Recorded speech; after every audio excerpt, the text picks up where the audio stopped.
Selamat pagi, selamat berjumpa kembali dengan Budi Raharjo di Padepokan Budi Raharjo. Kali ini kita akan membahas topik tentang tanda tangan elektronik, atau lebih tepatnya digitized signature, bukan digital signature. Jadi ketika kita sekarang menghadapi pandemi virus corona ini, COVID-19, maka kita banyak bekerja di rumah, sekolah juga dari rumah. Nah, saya kerjanya juga dari rumah. Sebagai dosen seringkali saya harus menandatangani berbagai formulir, misalnya apa ya, dokumen-dokumen, mahasiswa, skripsi, banyak-banyak lah. Saya rasa juga Anda juga harus ini ya, mungkin satu 2 kali atau banyak ya menandatangani dokumen gitu. Nah, yang terjadi, sebenarnya kalau dulu kan kita dokumen itu kita menggunakan yang kita sebut tanda tangan basah ya. Nah, kita tanda tangan di kertas kemudian diberikan gitu, karena banyak, dokumen yang masih harus berupa dokumen fisik ya. Nah, sekarang gimana kalau elektronik? Maka salah satu, cara adalah tentu saja kita bisa kirim ya dokumennya itu, kita kurirkan atau digosenkan, saya tanda tangan di rumah, kemudian balik lagi ke kampus dan seterusnya gitu ya. Tapi itu kan apa ya, cumbersome ya, repot, riweuh. Jadi bisakah kita menandatangani dokumennya secara, elektronik atau digital atau dalam bentuk file? Nah, jadi yang sudah-sudah, ada juga dokumen yang dikirim secara elektronik ya, kemudian dokumen itu saya print ya, saya print benar pakai printer, kemudian saya tanda tangan, kemudian saya scan, saya kirim lagi. Nah, ini menghilangkan, proses tadi ya, pengiriman fisik. Tapi tetap ada satu hal yang harus saya lakukan. Saya harus nge-print, harus tanda tangan, harus nge-scan. Waduh, itu juga repot sekali deh. Bagaimana kalau orang nggak punya printer, nggak punya, nggak ada kertas, terus, nggak ada scanner gitu ya, jadi, betul-betul, merepotkan. Juga nanti kualitasnya jadi turun ya, kalau itu dokumennya harus beredar ke beberapa orang, maka kualitasnya juga akan turun ya, karena pindah-pindah, ini di-scan, print, scan. Wah, ini gimana caranya? Tapi itu bagus ya. Ada juga orang yang akhirnya menanamkan, membuat tanda tangannya dalam bentuk, berkas GIF, JPEG, atau PNG, kemudian tanda tangan itu ditempel di tempat-tempat lain. Nah, ini, cara yang sebetulnya nggak bagus, karena itu akan mempermudah orang memalsukan tanda tangan ya. Karena kita kalau terbiasa menggunakan tanda tangan image ditempelkan di itu ya, di dokumen itu nanti jadi kebiasaan ya, kebiasaan buruk. Itu tanda tangan bukan tanda tangan itu sebetulnya, stempel pun bukan gitu ya. Itu hanya sekedar menambahkan atau meng-attach image kepada dokumen. Nggak sah menurut saya kayak gitu ya. Itu, sebenarnya akan susah juga dibuktikan di pengadilan misalnya. Karena, image tadi itu nggak ada ciri-ciri khasnya, gitu ya. Bahkan kalau stempel pun, setiap stempel kan akan berbeda ya. Ada yang ininya, ada yang lebih tajamnya di sini. Kalau image, enggak, image akan tetap sama. Jadi itu, sebetulnya, tidak sah ya sebagai, tanda tangan. Nah, jadi, yang bagus lagi gimana? Yang lebih bagus lagi adalah kalau idealnya adalah kita menggunakan tanda tangan digital. Nah, tanda tangan digital itu bukan tanda tangan yang konvensional, yang tanda tangan yang kita lakukan, tapi itu adalah serangkaian angka, serangkaian, apa ya, huruf yang, itu dihasilkan atau di-generate oleh sebuah algoritma khusus ya, untuk melakukan itu. Ada banyak caranya, ada program PGP lah, segala macam untuk melakukan tanda tangan digital. Itu idealnya. Yang mana itu yang diakui oleh UU ITE kita ya, tanda tangan digital itu yang itu. Nah, tapi bagaimana kalau sekarang kita belum sampai di sana? Karena orang-orang juga belum pada paham ya kalau saya kasih tanda tangan digital yang beneran digital signature saya. Ini apa Pak? Ini kok panjang angka-angka itu? Itu digital signature. Jadi belum sampai ke sana. Kalau gitu sementara temporary, intermediate gimana kalau kita ingin melakukan itu semua? Maka ya sudah, dokumennya dikirim dalam bentuk digital ya, supaya tidak berubah, tapi kita tanda tangan juga dalam bentuk elektronik ya, dalam bentuk digital, tapi ini bukan digital signature yang saya maksudkan. Lagi-lagi yaitu yang ini ya. Ini adalah kalau saya sebut mungkin digitized signature, tanda tangan yang digitize ya, dalam bentuk elektronik. Oke ya, itu, latar belakangnya. Nah, sekarang, maka, kalau saya dikasih dokumen, PDF atau doc atau apa, gimana cara tanda tangannya ya? Gimana kita menyisipkan tanda tangan saya di situ? Maka mulailah saya cari aplikasi-aplikasi, apa yang bisa di-download gitu. Banyak sekali contoh-contoh aplikasi, tapi kebanyakan tidak sesuai yang saya inginkan, satu, yang kedua tidak multi platform. Sampai akhirnya saya menemukan aplikasi ini ya. Namanya saya nggak tahu namanya, bacanya susah nih. Sournal, Cornal, soalnya kayak jurnal ya, tapi pakai X depannya, Sournal ya. Ini versinya juga Sournal plus plus ya, versi ininya spin off dari Sournal aslinya ya. Kayak Notepad plus plus ini Sournal plus plus gitu ya. Nah, maka yang saya lakukan akan saya tunjukkan apa. Jadi ceritanya saya punya tablet ini ya, tablet yang karena saya nggak bisa nanti nanda tangan pakai mouse ya. Jadi nanti dilihat ini kebetulan saya pakainya Wacom saya lupa nih CTL 480 ya.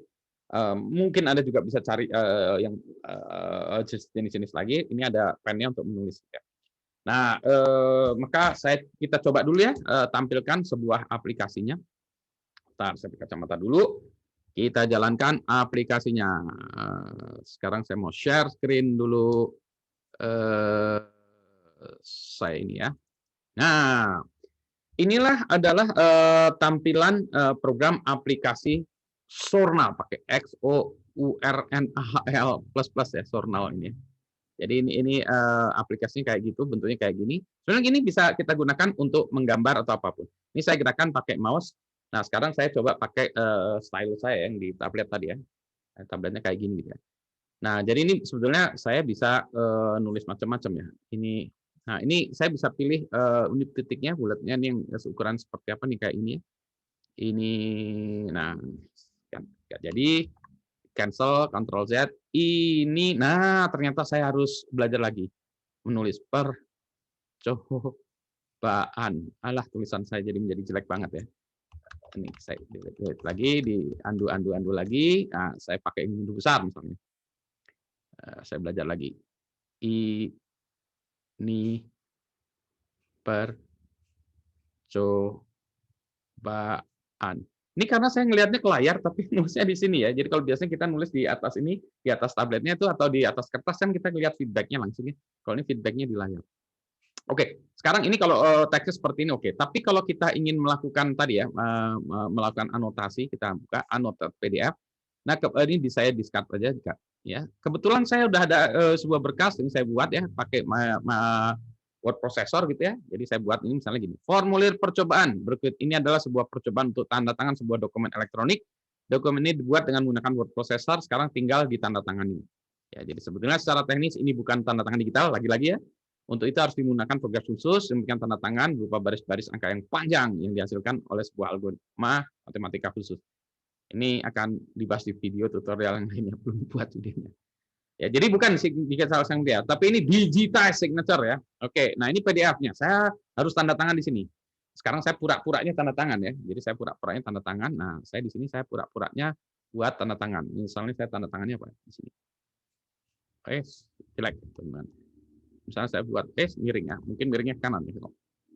Budi Raharjo misalnya tanda tangan saya kayak gitu. Gitu ya. Jadi ini bisa tanda tangan nih, lumayan deh. Ini bisa dikecil-gedein, ya. Saya lihatkan juga aplikasinya. Nah, jadi kayak gitu tanda tangannya. Ya tanda tangannya jelek lah. Ini ya. Nah, kemudian bisa saya ekspor ya, ekspor as PDF. Ya tadi dokumen itu saya kasih nama apa? Formulir percobaan TTD ya, tertanda sip. Saya simpan di situ. Kemudian saya coba lihatkan lagi ya. Mana tadi ya? Saya ini stop share dulu.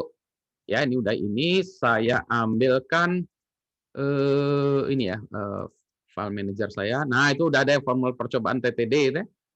Saya lihatkan dulu. Nah, ini saya stop share. Saya share lagi yang outputnya tadi ya. Mana tadi? Nah, ini dia.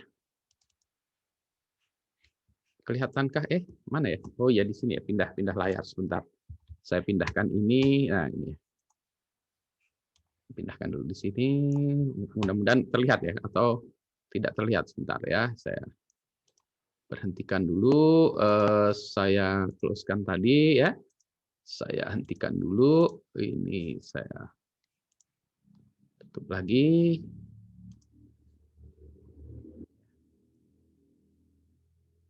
Itu ya.